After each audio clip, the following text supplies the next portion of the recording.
Cartas de Cristo, Áudio 17, Carta 4, Parte 1. Eu, o Cristo, venho, por amor a vocês, resumir tudo o que senti durante a minha iluminação no deserto e que tentei ensinar aos judeus na Palestina há 2000 anos. Algumas passagens da minha vida foram narradas nas cartas 1, 2 e 3. Se você já leu estas cartas, saberá que é da maior importância para o seu bem-estar compreender que, ainda que meus seguidores tenham criado uma religião que chamaram de cristianismo, fundada sobre histórias de minha vida e ensinamentos, não estou ditando estas cartas para ensinar e confirmar aquilo que eles disseram. O cristianismo é uma religião formal que, puramente por razões de conveniência, adquiriu muitas crenças contrárias à verdade espiritual de nossa fonte do ser. Que relação existe entre o derramamento de sangue e o Espírito Universal? Como você agora deve estar percebendo, meus ensinamentos, desde o princípio da minha missão na Terra, na Palestina, sempre foram carregados da mais elevada verdade da existência espiritual, sem ter nenhuma relação com os conceitos e racionalizações produzidos pelas mentes humanas. Portanto, repito enfaticamente, enquanto minha personagem na Terra há 2000 anos era a de Jesus, o propósito de minha presença, a presença crística nestas cartas, é o de alcançar as almas sensíveis e inspiradas para ensiná-las como recorrer à ajuda divina durante o futuro horror no qual o mundo finalmente se verá envolvido. Foi por essa razão que meu poderoso desejo de resgatar aqueles que possam receber-me materializou-se na forma da verdade da existência contida nestas cartas. Conheça-a e aceite-a. Gostaria que você soubesse e prestasse especial atenção ao fato de que fui aos judeus na Palestina 70 anos antes de Jerusalém ter sido arrasada. Fui aos judeus para dizer que o código de conduta que seguiam não teria nenhum valor quando os tempos difíceis do futuro chegassem e os conduzissem a um mundo hostil. Está registrado em um evangelho que eu chorei de desespero, lamentando o fato de que poderia ter reunido as pessoas, tal como uma galinha reúne os seus pintinhos sob as suas asas para protegê-las quando chegasse o tempo da destruição. Mas as pessoas não me ouviram. Em vez disto, seus líderes religiosos preferiram a minha morte. E depois da dispersão dos judeus, quando o templo foi tirado deles, aprenderam algo com essa experiência? Perguntaram-se por que tal catástrofe os tinha apanhado desprevenidos? Não. Continuaram com suas velhas tradições e com a crença em sua superioridade, ainda que repetidas vezes os fatos históricos mostrassem que eles estavam tão sujeitos a desastre quanto os demais. Neste momento presente, escolhem ainda ignorar as verdades da existência que ensinei na Palestina e fazem recair sobre si as mesmas condições que existiram durante minha vida terrena naquela região. Aonde quer que eles vivam, seus valores materialistas e suas tradições de um olho por olho estarão atraindo para si o sofrimento humano que criaram para outros através dos tempos por sua arrogância e cobiça. Todo o sofrimento que tiveram foi provocado por eles mesmos. Isto também se aplica àqueles que, por conveniência, aliaram-se aos judeus devido ao seu poder nas esferas financeiras e nos mercados mundiais. Quem é que mantém faminta a grande maioria da população mundial, quando haveria tanta comida armazenada para alimentá-la adequadamente, se fosse abandonado o lucro como motivo para a existência? Se tivessem vontade, os líderes financeiros poderiam criar e colocar em ação planos para distribuir aos necessitados o excedente de mercadorias. Se o fizessem, encontrariam o universo inteiro respondendo com bênçãos, a economia mundial floresceria e a paz se estabeleceria mundialmente. Porém, antes que isso possa acontecer, Aquilo que já tiver sido criado na consciência pelos comportamentos agressivos e degradados no mundo inteiro deverá se materializar na experiência humana, não como castigo, mas como consequência natural das leis da existência. Esteja certo de que os países que lutam contra a maldade de outros estão simplesmente sofrendo as consequências de suas próprias sementes de consciência e comportamento de anos passados. Portanto, as táticas de garoto valentão, o ataque feroz dos poderosos sobre os fracos, não importando o nível em que o fraco possa parecer intransigente, somente acarretará maiores problemas para os poderosos. Aquilo que sentem como uma provocação de outros e a devastação que estão descarregando em resposta estão armazenando na consciência como a sua própria devastação futura. Talvez devessem considerar a provocação dos fracos como um alerta para a sua própria queda em direção à decadência moral. Como estas pessoas estão constantemente violando as leis da existência, atraindo a destruição com uma intensidade incomparável sobre as cidades e sobre a terra, minha intenção nesta carta é não apenas resumir tudo o que ensinei e vivi na Palestina, mas também explicar claramente as causas que darão origem à crise mundial que se aproxima, da qual não tratei da última vez em que vim falar à humanidade. Estas cartas foram escritas antes da época mais crucial de sua história, e agora que as provas estão prestes a cair verdadeiramente sobre o mundo, você se perguntará por que não os avisei mais cedo. No entanto, tenho tentado alertar o mundo através de mentes receptivas nos últimos 25 anos, mas nem os meios de comunicação, nem as editoras, nem a televisão dispuseram-se a conceder-me a oportunidade de falar através de meus representantes. Os políticos puderam chegar até você, mas eu, o Cristo, não pude. O motivo disso? Os corações endurecidos e a recusa em aceitar que eu, o Cristo vivo, poderia voltar neste momento através das mentes preparadas e dispostas a avisar as nações sobre o que estavam criando para elas mesmas no futuro. As igrejas, que afirmam crer em minha existência, estiveram obcecadas com suas próprias tradições religiosas humanamente concebidas, assim como os materialistas.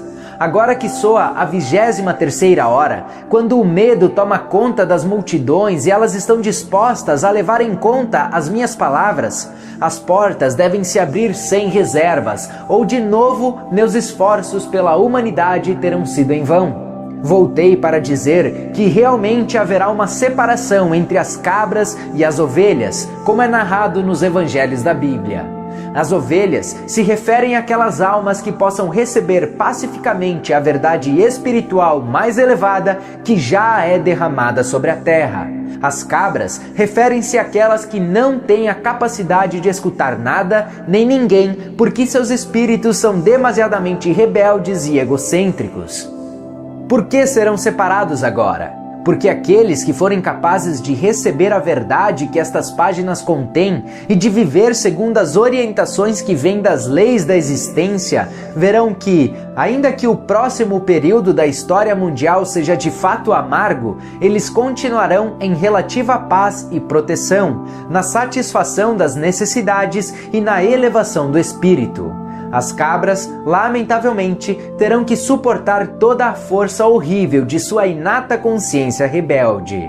Isto não é um castigo de alguém que vem do alto, mas a consequência natural da lei da existência.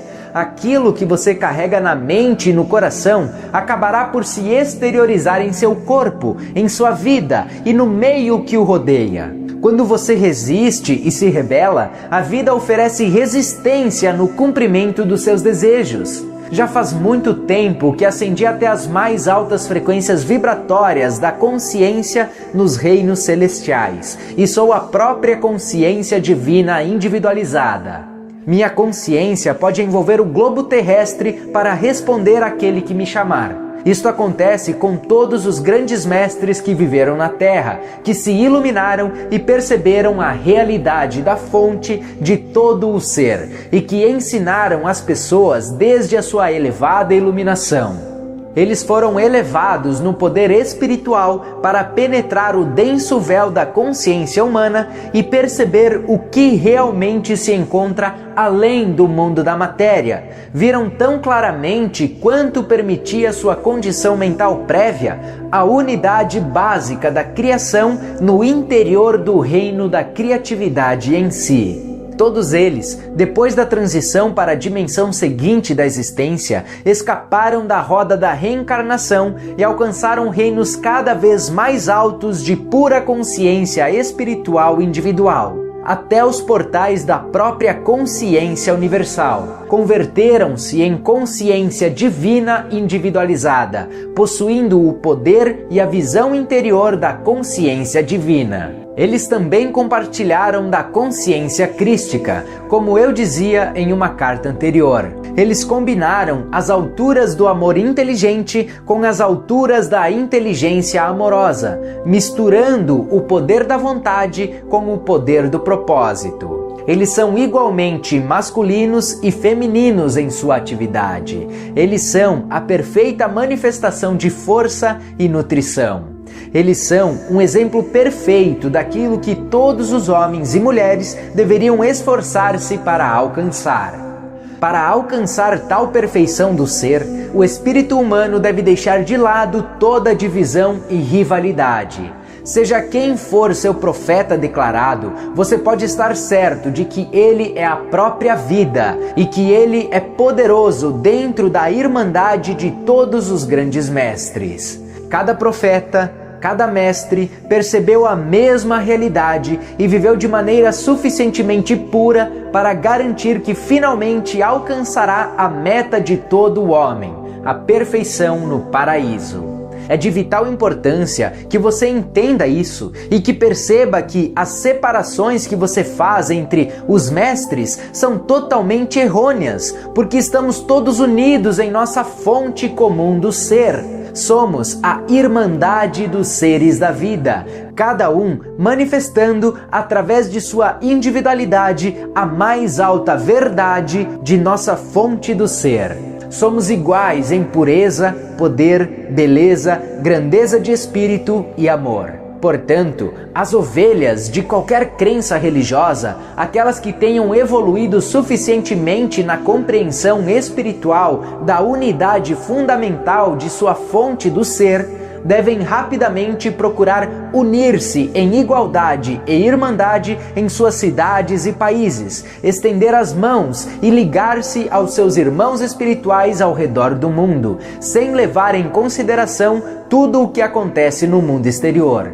Vocês devem transcender suas diferenças religiosas. Cristãos, muçulmanos, sufis, judeus, israelitas, palestinos, hinduístas, budistas, etc., e considerarem a si mesmos igualmente dentro do céu seguro do amor universal e da proteção inteligente universal, em paz consigo mesmos, uns com os outros e com aqueles que estão decididos a lutar até o fim.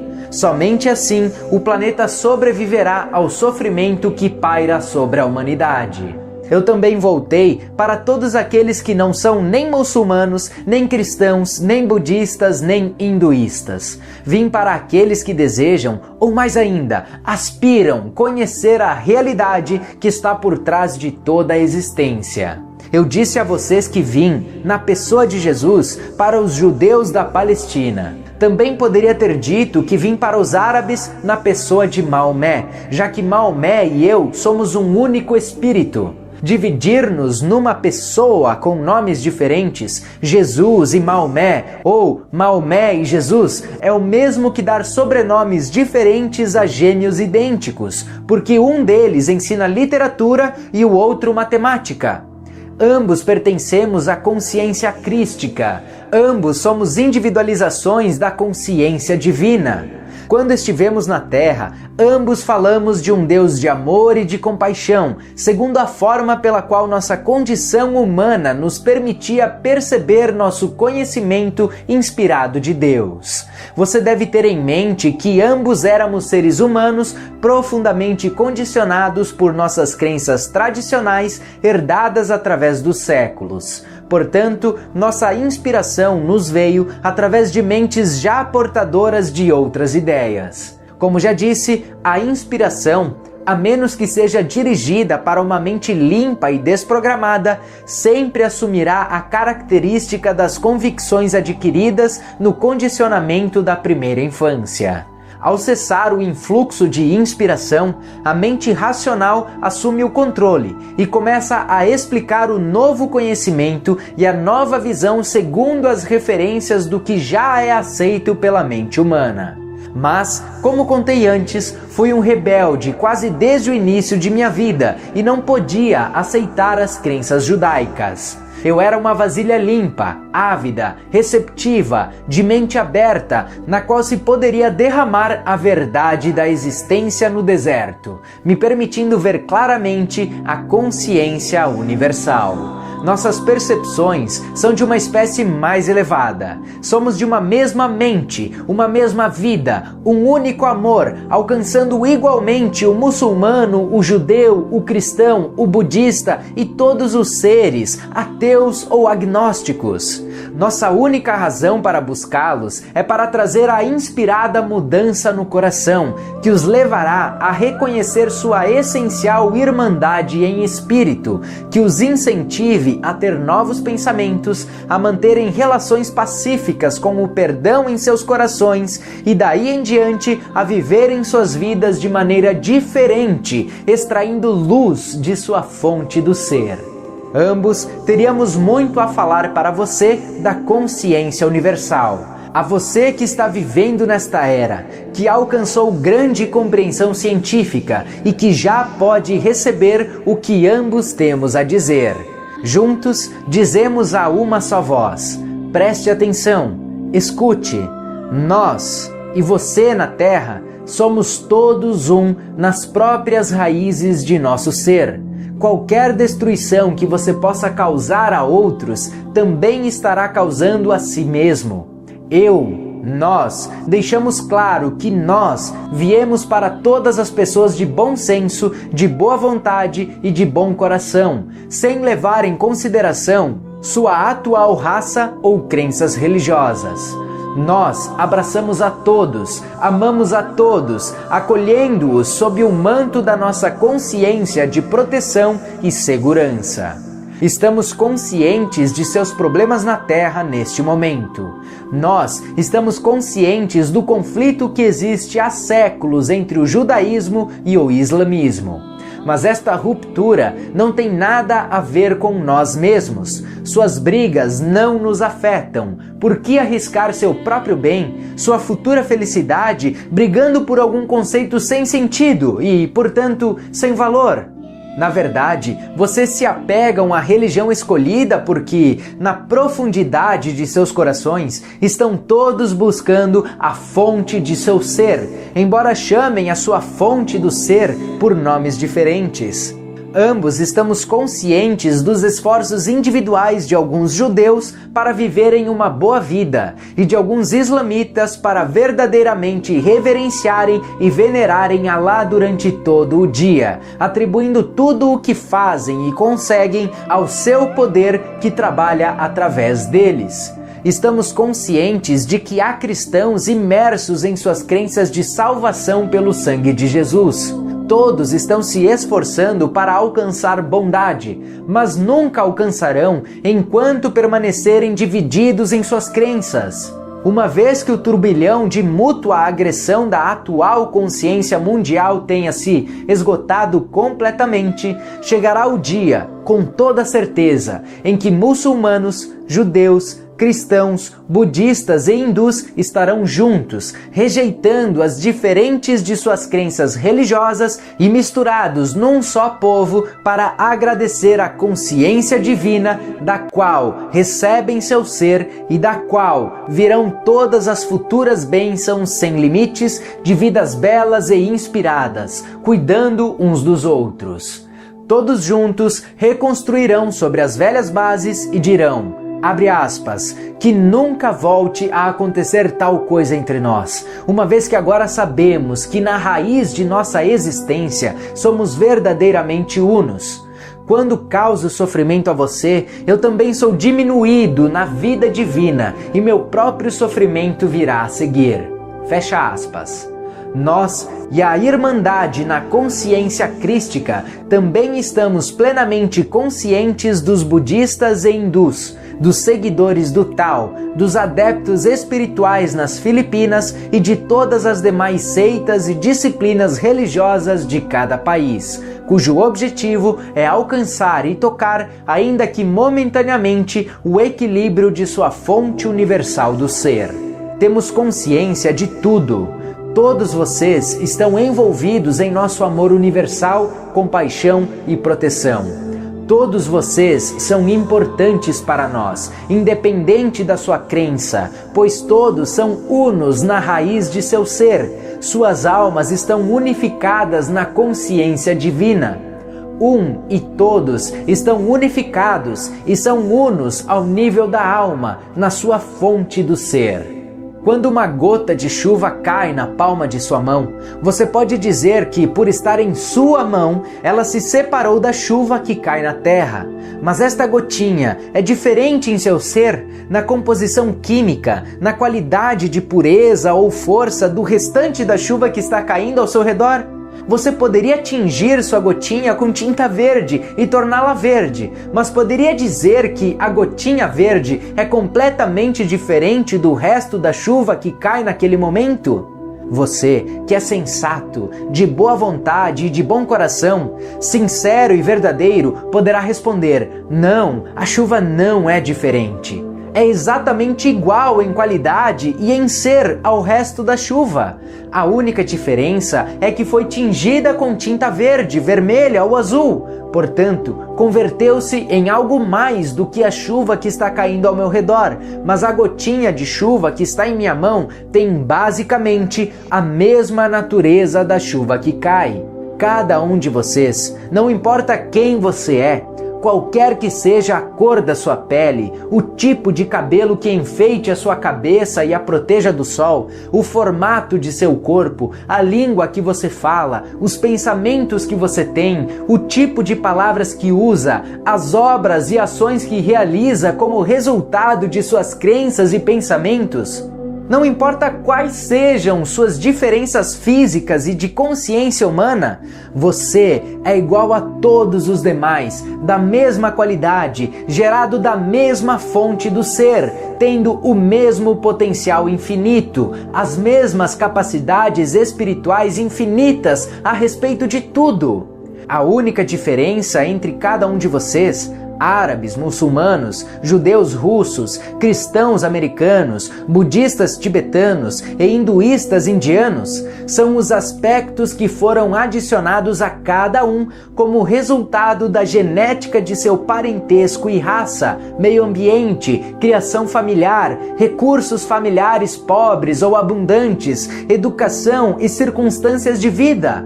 Mas todos estes aspectos são superficiais. Eles mascaram a realidade que você chama de alma, assim como a tinta mascara a verdade referente à gota d'água na palma de sua mão. Sua alma procede diretamente da consciência divina e permanece sendo dela mesma primitiva, pura e unificada à consciência divina com todas as outras almas, apesar de todos os aspectos que tenham encoberto e corroído desde seu nascimento.